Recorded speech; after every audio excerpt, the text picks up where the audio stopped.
Hello students, welcome. आपने cytology की series में पहले ओवरऑल व्यू पढ़ा सेल का, फिर मैंने आपको प्रोकैरियोटिक सेल का स्ट्रक्चर कराया और उसके डिफरेंट स्ट्रक्चर्स, उनके फंक्शंस, ये सब कराए। अब हमारी किसकी टर्न है? यूकैरियोटिक सेल की। अब मैं आपको यूकैरियोटिक सेल कौन सी होती है ये बताती हूँ, और एक यूकैरियोटिक सेल और प्रोकैरियोटिक सेल में डिफरेंस क्या है तो ये बहुत छोटी चीज़, लेकिन फिर भी एक अपने को रिमाइंडर देना बहुत ज़रूरी है। फाइन, चलिए अब eukaryotic cell and difference between prokaryotic and eukaryotic. ये सेल है आपकी यूकैरियोटिक। यूकैरियोटिक सेल के हम क्या करेंगे? एग्जाम्पल्स। कौन सी सेल यूकैरियोटिक है?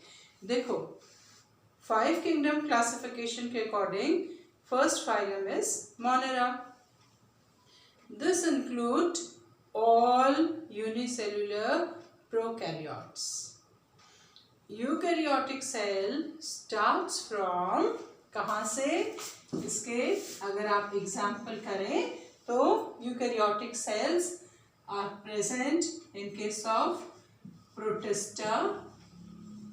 This is protista, fungi,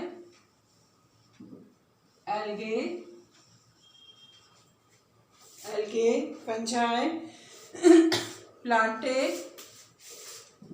all kingdom plantae.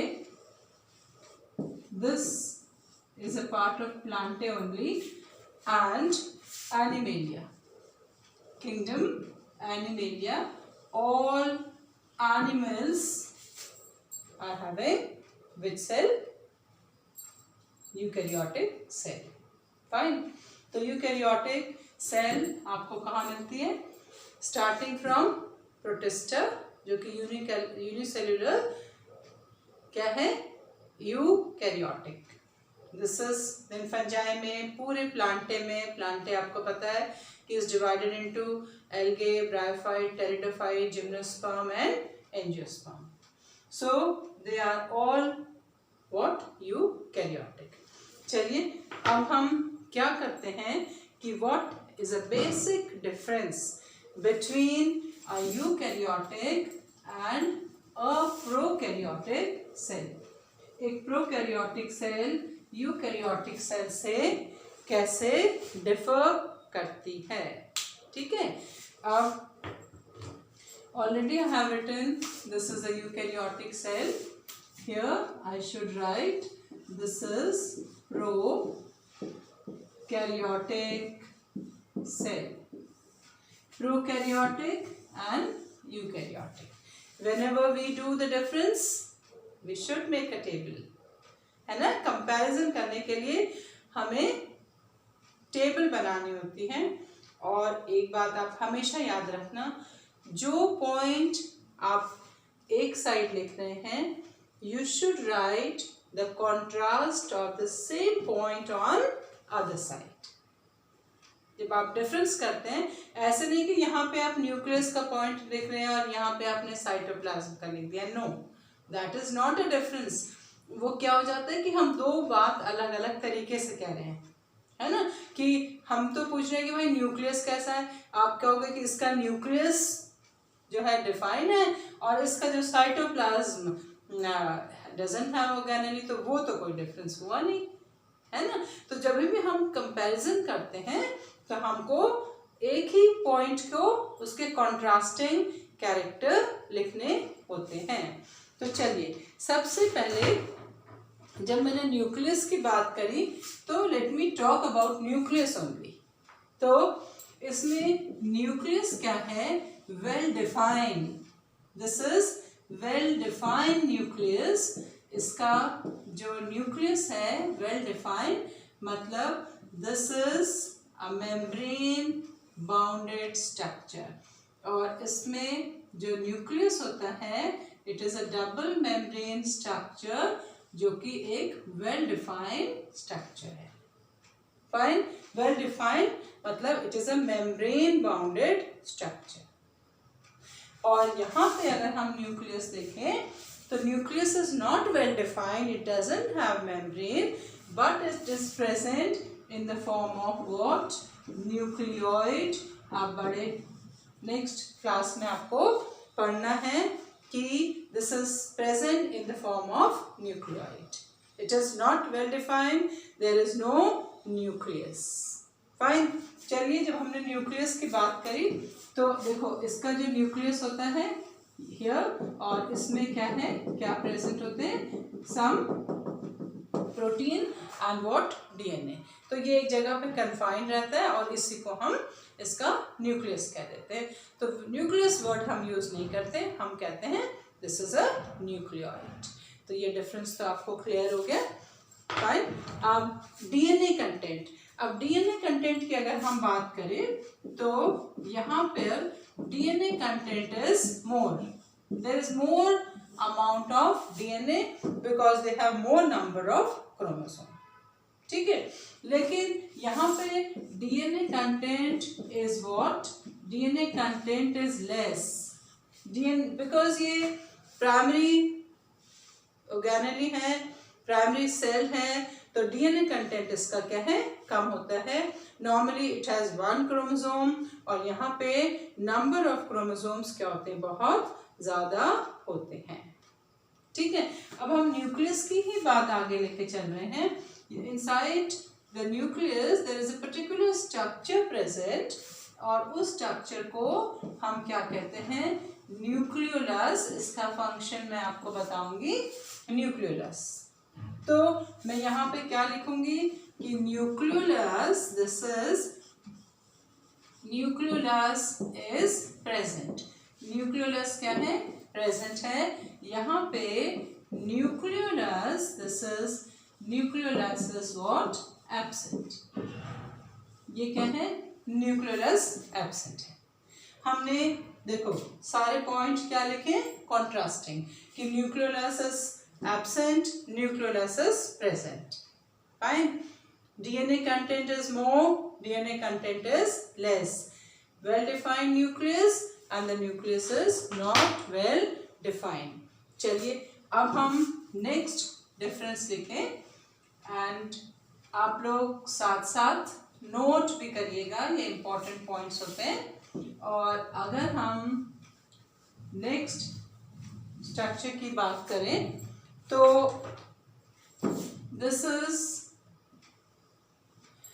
ये जो यूकैरियोटिक सेल है, इट कंटेन मेम्ब्रेन बाउंडेड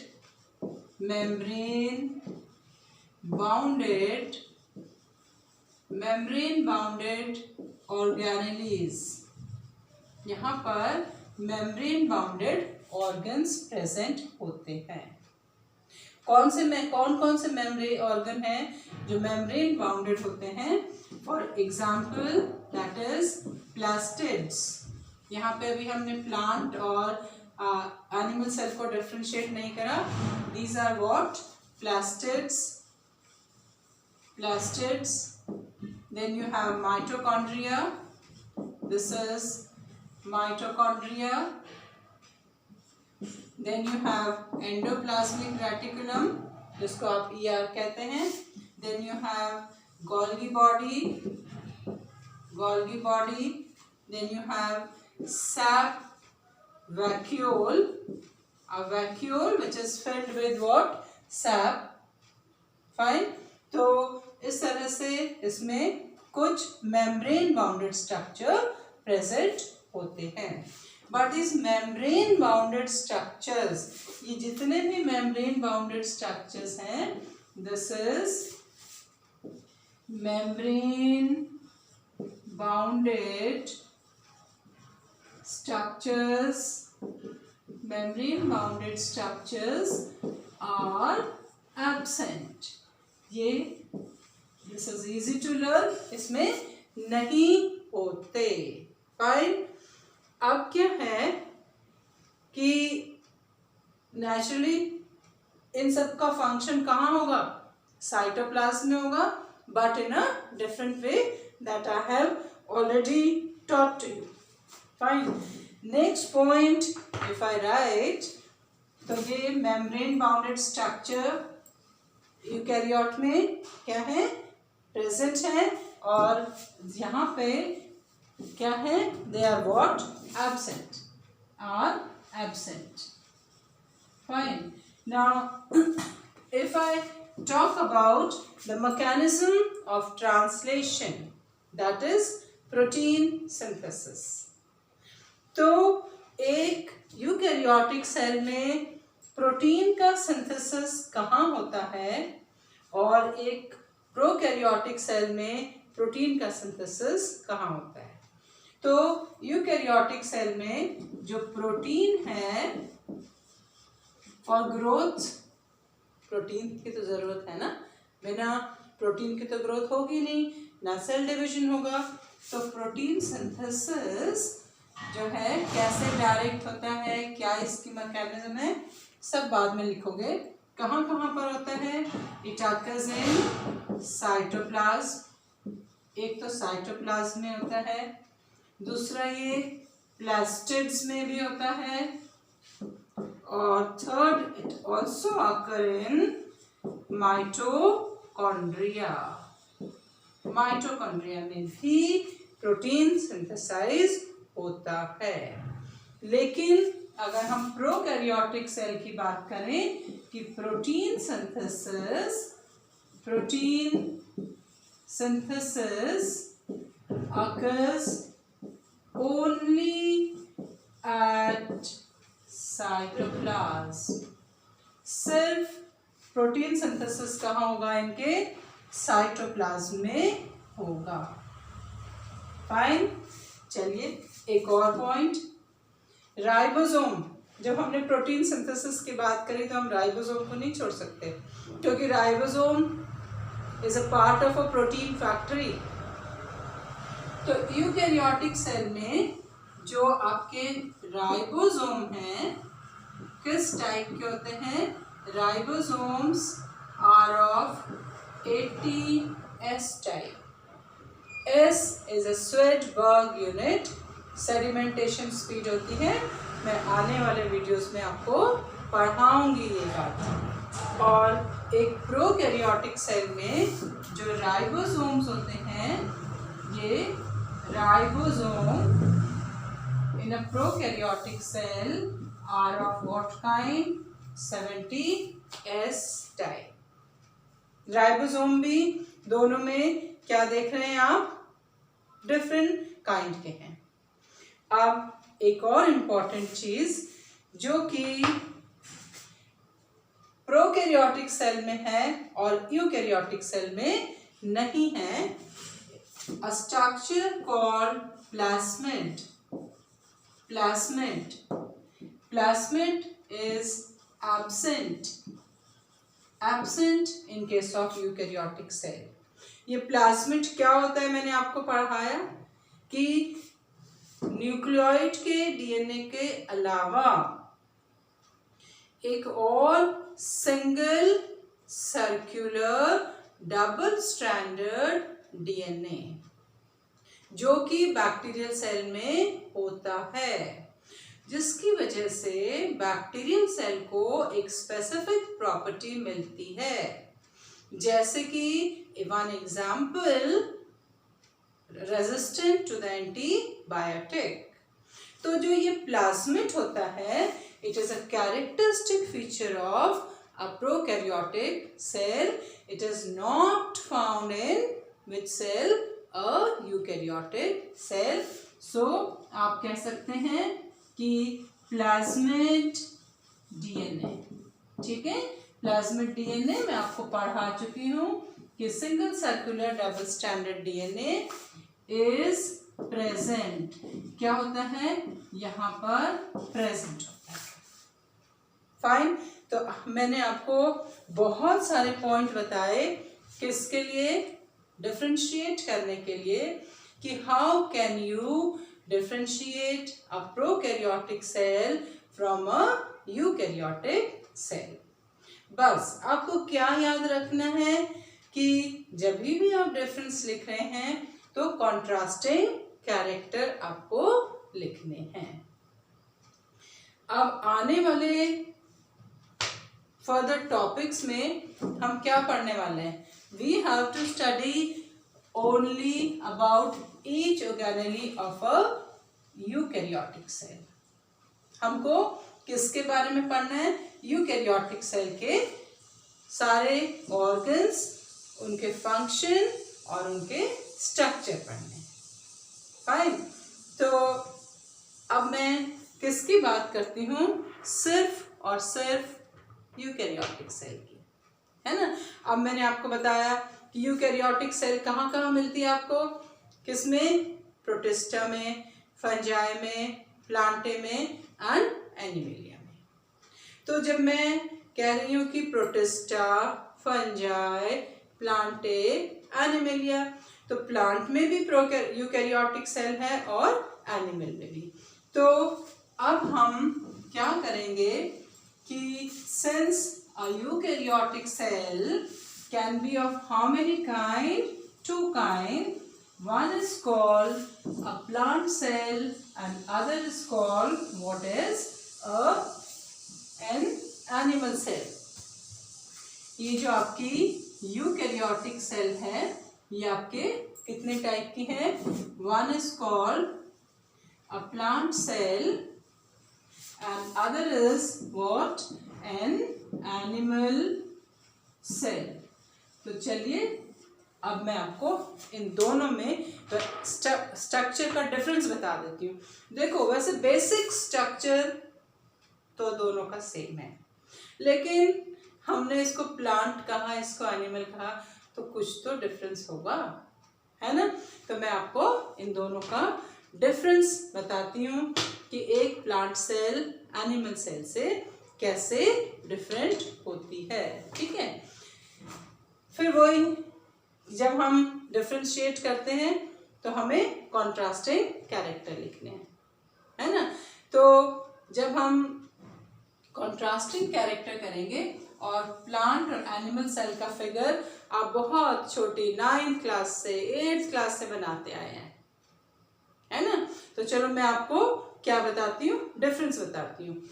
जो प्लांट सेल होती है normally a plant cells are what? Bigger, बड़ी सेल होती हैं। अब अनियन जब आपको सेल पढ़ाया जाता है या लैब में आपको सेल दिखाई जाती है, सबसे पहले आपको अनियन पील की सेल दिखाई जाती है क्योंकि वो बड़ी साइज की सेल होती है। और एनिमल सेल क्या होती है? As compare to plant cell they are what? Smaller. हमने साइज का कंपैरिजन करा है, ये स्मॉल साइज की है as compare to what? A plant cell. Then basic structures तो सेम है, सबके पास मेम्ब्रेन है, सारे ऑर्गेन मेम्ब्रेन बाउंडेड ऑर्गेनेली हैं, क्योंकि कॉमन कैरेक्टरिस्टिक क्या है? दोनों यूकैरियोटिक है ना। तो ये तो सब कुछ कॉमन आ गया। अब जो अनकॉमन चीजें हैं वो मैंने आपको पढ़ानी है। प्लांट सेल में गोल्गी बॉडी जो होती है एक बहुत डिफ्यूज्ड स्ट्रक्चर होती है, नॉट वेल डिफाइंड। तो प्लांट सेल में Golgi body is in the form of dictyosome. Dictyosome, it is a diffused state of Golgi body। Golgi body की एक बहुत diffuse state होती है, not very well defined। Whereas in animal cell में Golgi body is well developed। एक proper Golgi apparatus होता है। किसमें? एनिमल सेल में Golgi apparatus, Golgi हम इसको कहते हैं apparatus is well developed। अब आगे जब आप पढ़ेंगे तो जान जाएंगे कि क्यों इसमें Golgi apparatus well developed है, क्योंकि एनिमल सेल में सिक्रीशन ज़्यादा होता है और प्लांट सेल में सिक्रीशन कम होता है, ठीक है। इसके अलावा plant cell has what, cell wall होती है प्लांट सेल में। प्लांट सेल में क्या होते हैं, प्लास्टिड्स होते हैं, plate like structures, chloroplast, chromoplast, leucoplast, जो कि एनिमल सेल में नहीं होते हैं। In animal cell wall and plastids are absent. Plastids are absent. नहीं होते किसमें, प्लांट सेल में दोनों प्रेजेंट होते हैं और एनिमल सेल में ये दोनों नहीं होते, ठीक है। अब अगर हम बात करें किसकी, वैक्यूल की, तो प्लांट सेल में एक बहुत बड़ा major part of plant cell is occupied by means of a true sap vacuole. Plant cell में if you look for a plant cell there is a true sap vacuole, एक बड़ी सी SAP vacuole होती है। its size is also bigger, इसका size भी बड़ा होता है।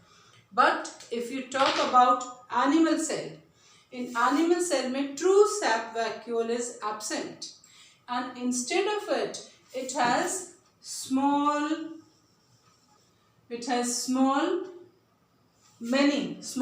you can say, it has small vacuoles. इसके पास में जो वैक्यूल्स होती हैं वो क्या होती हैं, छोटी छोटी, एंड दे आर मेनी, ठीक है। एक सब वैक्यूल इसमें जो है वो नहीं होती है, फाइन। अच्छा, आपको पता है कि वैक्यूल की मेम्ब्रेन को हम क्या कहते हैं, टोनोप्लास्ट कहते हैं, आगे चल के हम पढ़ेंगे। और ना ये स्मॉल वैक्यूल्स आर प्रेजेंट, ठीक है, छोटी छोटी वैक्यूल्स इसमें होती है बहुत सारी। Then if you will be learning a structure which is called what is centrosome that contains centriole. Centrosome are absent in plant cell, और animal cell में centrosome is very much present. Centrosome, which has centrioles, 2 centriole in it, is very much present, fine. Centrosome क्या है, present होता है। तो ये हमने क्या पढ़े, बेसिक डिफरेंस किसमें, plant cell and animal cell में, है ना। और अगर आपका देखो इसमें सैप वैक्यूल प्रेजेंट है, सैप वैक्यूल नहीं है, छोटी छोटी बहुत सारी वैक्यूल हैं, सेंट्रोसोम एब्सेंट है और सेंट्रोसोम प्रेजेंट है। इधर गोल्गी बॉडी बहुत प्राइमरी स्टेज में है डिक्टियोसोम के, बट एनिमल सेल में गोल्गी बॉडी वेल डेवलप्ड है ना। तो बेसिक स्ट्रक्चर सिमिलर होने के बाद भी they are different from each other, fine.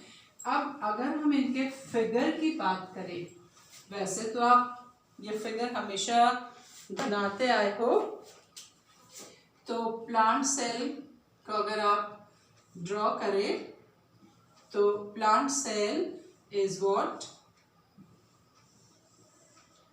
This is a kind of, मैं थोड़ा सा एक आपके लिए फिगर बना देती हूँ plant cell, fine. Now plant cell के आउटर मोस्ट वॉल आपको पता है क्या होती है, सेल वॉल। और इसमें सबसे इम्पॉर्टेंट चीज जो आपको पढ़नी है ये क्या है, this is a sap vacuole, ये एक सैप वैक्यूल है। And then this is what, the nucleus, ये क्या है, न्यूक्लियस है, it's a double membrane structure. Then other than labelling तो आप बचपन से ही करते आए हो, लेकिन फिर भी क्योंकि ये एक बहुत बेसिक स्ट्रक्चर है जो हर क्लास में पढ़ाया जाता है। Then it has what, mitochondria, it has plastids. These are what? Endoplasmic reticulum. So basic एक मैंने आपको difference बताया, and it has what? The plastids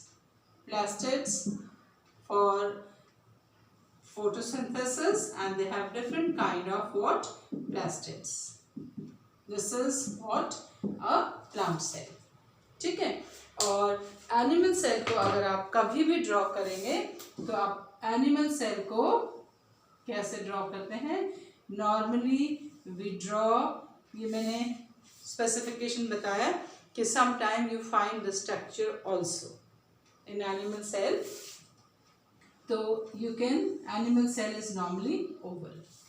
normally एक एनिमल सेल क्या होती है? ओवल स्ट्रक्चर होती है। And the nucleus is present at the centre. Nucleus जो है सेंटर में प्रेजेंट होता है। And here is a centriole. This is what? A nucleus. Here is a centriole. Then very well developed Golgi body, जो structure में बहुत ज़रूरी है। Then this is what? Mitochondria. Mitochondria can be many. They have ribosomes. They also have ribosomes. Ribosomes are of same kind. Then this is what? Endoplasmic reticulum. Then there are certain big vacuoles also, lysosomes. So this is the basic difference. देखो इसमें क्या है? Plastid है, मैं difference वाले point लिख रही हूँ। Here what is present? This is centrosome, ये सेंट्रोसोम है। और यहाँ पे क्या प्रेजेंट है? सेल वॉल, जो कि एनिमल सेल में नहीं है। एनिमल सेल में क्या है? Cell membrane. एनिमल सेल में सेल मेम्ब्रेन है। एनिमल सेल में Golgi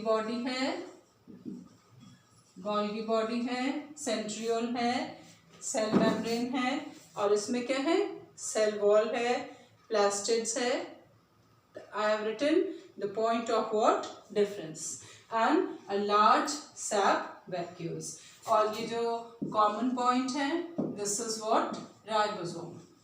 Ribosomes are present in both. ER, endoplasmic reticulum, is present in both. Then you have what? Mitochondria. ये आपका mitochondria. Mitochondria is present in, यहाँ पे एक छोटा सा बना देते हैं, तो mitochondria भी दोनों में present है ना? And तो मैंने आपको क्या बताया? Difference between a plant cell and animal cell. Fine. Both जो दोनों सेल हैं, प्लांट सेल, एनिमल सेल, ये क्या है? कौन सी सेल? Eukaryotic cell. तो छोटी बात है लेकिन आपको याद रखनी है। किसके बीच में डिफरेंस?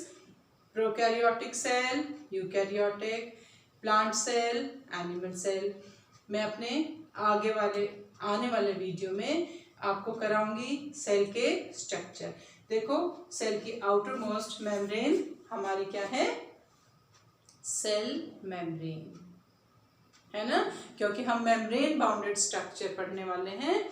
और आपको पता है प्रोकैरियोटिक सेल में सिंगल मेम्ब्रेन सिस्टम होता है, यूकैरियोटिक सेल में डबल मेम्ब्रेन सिस्टम। तो सबसे पहले हमको क्या पढ़ना है कि एक सेल मेम्ब्रेन का क्या स्ट्रक्चर है। Cell membrane is, this is also a cell membrane. Cell membrane क्या है? एक कॉमन स्ट्रक्चर है प्लांट सेल में और एनिमल सेल में। तो आप वेट करो मेरे नेक्स्ट वीडियो का, और मेरे सारे वीडियो आप पूरे देखा करो, अपने सारे फ्रेंड्स के साथ शेयर करो और सब्सक्राइब करो। और कहीं भी कुछ आपको डाउट या प्रॉब्लम आए तो आप मुझे कमेंट करो, मैं आपको आगे बताऊंगी, क्योंकि मैं फिर आपसे कह रही हूँ कि सेल बायोलॉजी मतलब structure of cell, cell division और बायोमॉलिक्यूल, ये वाली यूनिट आपको आगे बहुत काम आने वाली है। थैंक